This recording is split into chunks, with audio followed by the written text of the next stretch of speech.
Hello, everyone.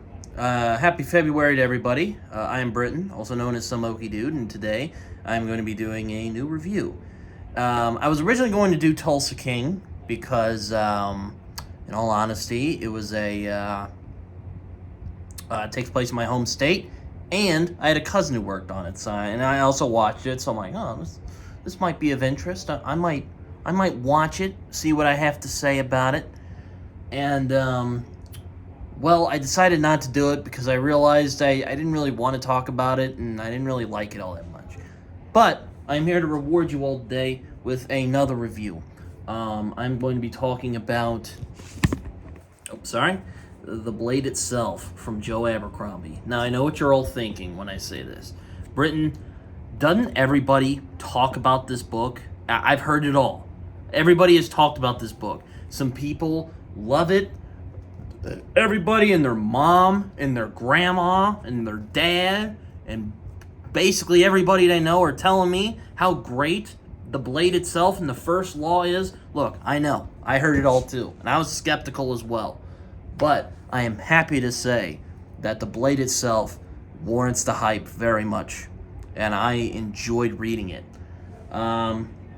This is one of those books that just grab you from the very beginning and it doesn't let you go. And I really enjoy that aspect of the characters, of the story, really. And the story is a very character-driven one. I won't, like I said, I don't really like giving summaries, so I won't really go into that. But the book reminded me a lot of Robert E. Howard. A lot of people compare Joe Abercrombie to George R. R. Martin because they both tend to write really darker, grittier type of fantasy, grimdark as people like to call it. And I personally don't really like that name myself, but yeah, it reminded me a lot of Robert E. Howard stuff more than it did George R. R. Martin stuff. Now, George R. R. Martin stuff is certainly there, certainly the more grounded, gritty stuff, certainly, but I saw more of a Howard influence because of the primalness of the worldview of this book, as well as the intensity that that Abercrombie brings to his work that I really enjoy. I think is really nice. The prose is also very well done, very sharp, very hard edge, and it gives you just enough to where you can put the pieces together and put it all together in a nice box. And it was really good. I really enjoyed it. It was very engaging. It held me from the beginning all the way to the end. And despite the fact that this book is a thick boy, it's actually a very tight book. There's a lot of stuff that happens, and it's really quite good, and I enjoyed it. The world building in this is very minimal.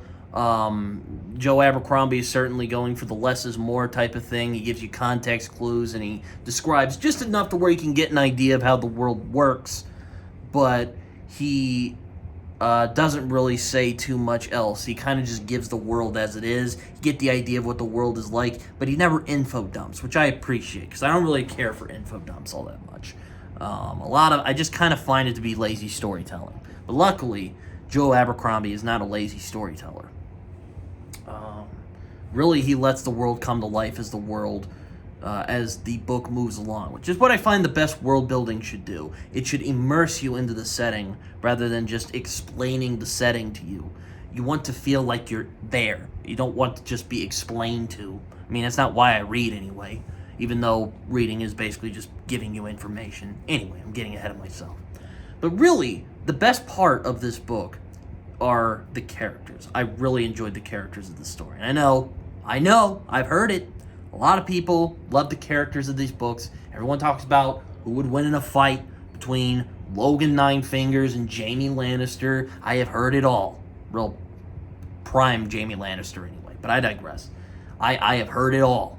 But all of the characters in this book are very compelling. Or, well, most of them are very compelling for the most part.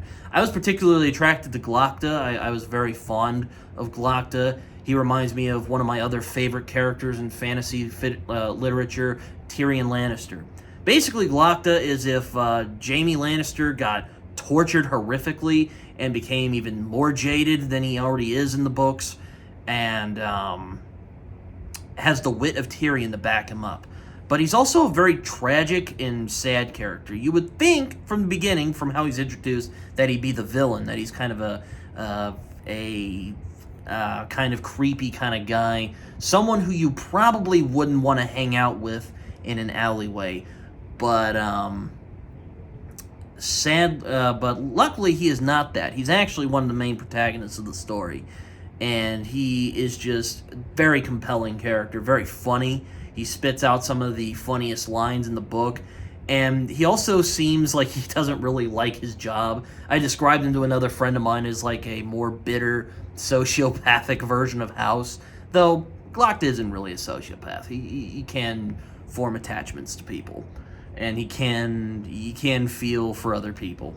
The other character is really compelling too. Jazar is really fun. You would think he's just this smug prick who's really good at his job, and I love how Glock just fucking hates him and shit talks him the whole time. Every time he sees him, he's like, that motherfucker, I hate that guy.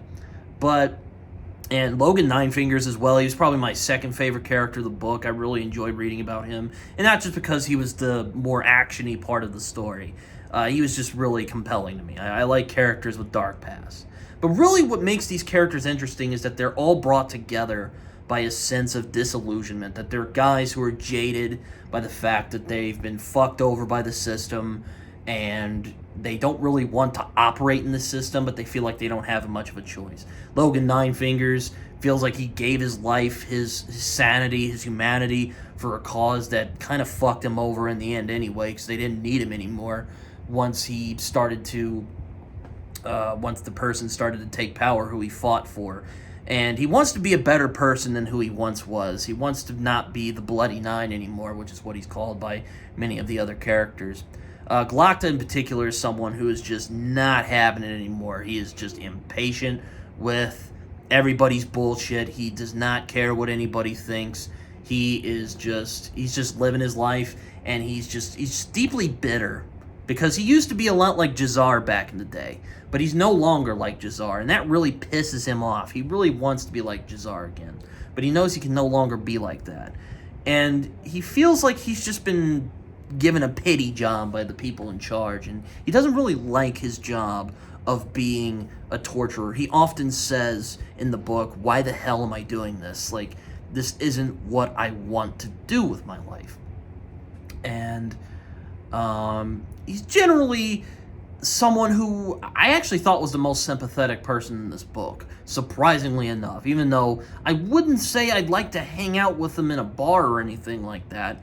In fact, if I saw him and his two cronies, I would probably run the other way. But Joe Abercrombie, man, he has a gift when it comes to creating these characters who are kind of broken, and they don't really know what to do with their lives anymore, because they've felt like life has just passed them by, and they're not happy about it. And Jazar as well, he doesn't even want to be a fencing champion. He just kind of wants to chill out, do his thing, and play cards with his bros. And surprisingly enough, he also gets some depth. I mean, he ends up falling in love. I won't say with who, but you'll see as the book goes along. But really, as a lot of people have said, it's the characters that make this book really interesting. Now, you might think, wow, Britton, that was beautiful. You should be giving this a 5-star, right? Well, not exactly. It almost did. But it's not. And why is that? For all of its strengths, it is a setup book. A very well done setup book. But a setup book nonetheless. A lot of it is just setting it up for the next book. It's basically, this book is just one giant tease. They're wanting to tickle your balls a little bit so that you'll come back for more.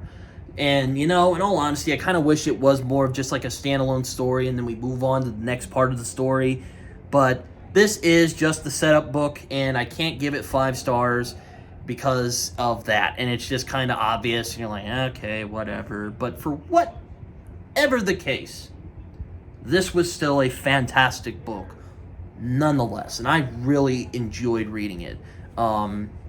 This is one of those books I had heard about for many years. People were like, oh my god, this book is amazing. And I'm like, okay, I'll check it out.